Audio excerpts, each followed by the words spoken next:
Okay, आज हमारा topic है एक्सेंट के हवाले से। आज हम पढ़ेंगे आर साउंड को। क्लियर? इंग्लिश लैंग्वेज में सबसे अहम साउंड है आर साउंड। अगर आप आर साउंड को उसको प्रोनाउंस करना सीखे, इसका इस्तेमाल आप आ गया, आप जो अंडरस्टैंडिंग है एक्सेंट की और रिमार्केबल हो जाएगी। बहुत अहम है आर साउंड।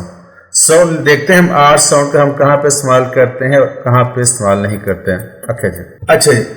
आर साउंड कभी भी अपनी आवाज नहीं देगा जब ये कॉन्सोनेंट से पहले आएगा। ओके, कॉन्सोनेंट से पहले जब भी आर आएगा ये कभी आर साउंड नहीं देगा। लाइक हमारे पास वर्ड है ARMY, आर्मी। अक्सर उसे बोलते हैं army, but it's army. No R sound, no R sound before consonant. यहाँ पे देखिए एम है हमारे पास कॉन्सोनेंट और इससे पहले आर आ रहा है, तो हम आर नहीं पढ़ेंगे, आर्मी। इसी तरह हमारे पास है cot, it's not a cot, it's cot, no R sound. इसी तरह हमारे पास आ जाता है चॉट। क्लियर? चॉट। तो कॉन्सोनेंट से पहले हम आर नहीं पढ़ेंगे, बट देयर सम एक्सेंट, कुछ एक्सेंट हैं जैसे अमेरिकन एक्सेंट, वहां पे हम थोड़ा बहुत आर को प्रोनाउंस किया जाता है, like army, cot, chaat. But जो रिसीव प्रोनाउंसिएशन है उसके हिसाब से हम आर प्रोनाउंस नहीं करेंगे। इस बात है कि आप आर कॉन्सोनेंट से पहले आर है तो उसको प्रोनाउंस नहीं करें। क्लियर? अच्छा जी। दूसरी सूरत ये है कि जब आर हमारा एंड पे आ जाएगा, हमारा जो आर की साउंड है एंड पे आ जाएगी, तो हम आर को कभी प्रोनाउंस नहीं करेंगे। लाइक हमारे पास वर्ड है शेयर, आम routine word share, but it's not share, it's a share. No R sound, share, खेयर, मऊ। तो एंड पे जब भी आर की साउंड आएगी तो हम उसको नहीं प्रोनाउंस करेंगे। क्या?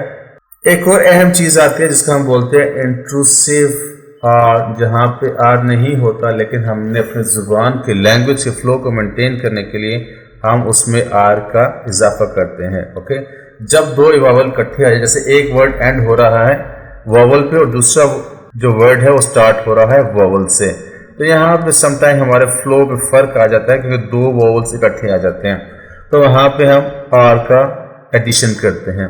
फॉर एग्जाम्पल हमारे पास वर्ड है एना एंड, ये इकट्ठे आ रहे हैं, एना एंड हो रहा है ए पे और एंड शुरू हो रहा है ए से, तो यहाँ पे हम इस जगह पे इन दो ए के दरमियान हम आर को इंसर्ट करेंगे।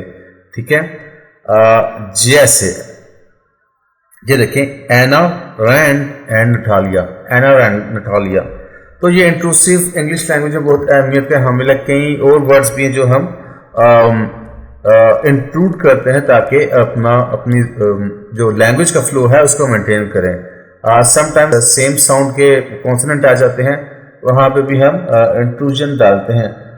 लाइक बहुत फेमस क्रिकेट कमेंटेटर थे टोनी क्रीक, और अक्सर स्टीव वॉ को स्टीवन वॉ बोलते थे, तो जो वॉ साउंड के दरमियान में एन का इजाफा करते थे ताकि उनका फ्लो मेंटेन रहे, और ही वॉज वेरी गुड, बहुत अच्छे कमेंटेटर थे। ठीक है?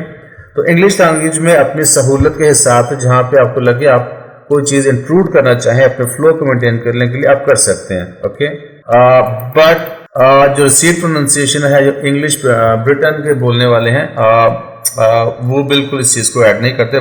जो फॉरेनर स्पीकर्स हैं उनके लिए बहुत अहम है आप इसको ऐड करें अपने फ्लो को मेंटेन करने के लिए। ओके, दूसरे हमारे पास एग्जांपल है सेम, बनाना एंड एप्पल।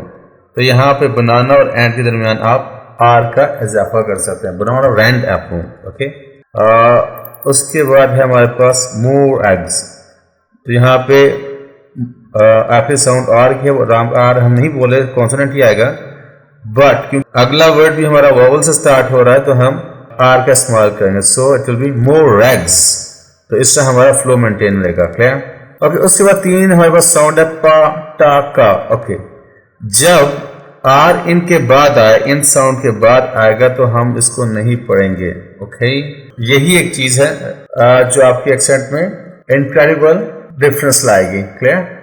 तो जब हम इसके बाद में पा, टा और का के बाद में आर लेके आएंगे तो आर हम एग्जैक्टली नहीं बोलेंगे, थोड़ी सी बस फ्रिक्शन तो होगी, बट हम एग्जैक्टली वो नहीं पढ़ेंगे। हमारे पास दो एग्जाम्पल हैं, ये देखें, पा के बाद आर आ रहा है तो it's a fry, it's not a pray. तो जब हम आर साउंड प्रोनाउंस करेंगे तो एक्सेंट हमारा बहुत खराब हो जाएगा। सो हम आर को प्रोनाउंस नहीं करेंगे, बस थोड़ा सा फ्रिक्शन करेंगे इसको। It's a pride, it's a proud, it's a proud, proud.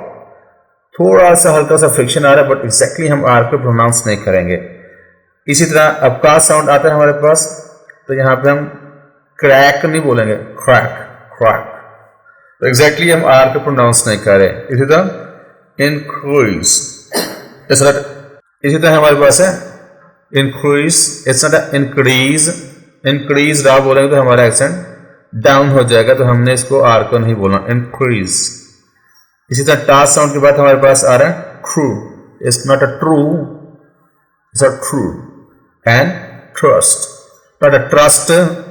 Okay, so ये थी आर की आप बीती। आर को आपने कहाँ कहाँ पे इस्तेमाल कर, ये 4 पॉइंट्स हैं, 4 पॉइंट्स आप नजर रखें। जब इस हिसाब से आप इंग्लिश को समझेंगे, इसको देखेंगे, तो आपको जो एक्सेंट की अंडरस्टैंडिंग है वो बहुत चेंज हो जाएगी। Okay, thanks very much.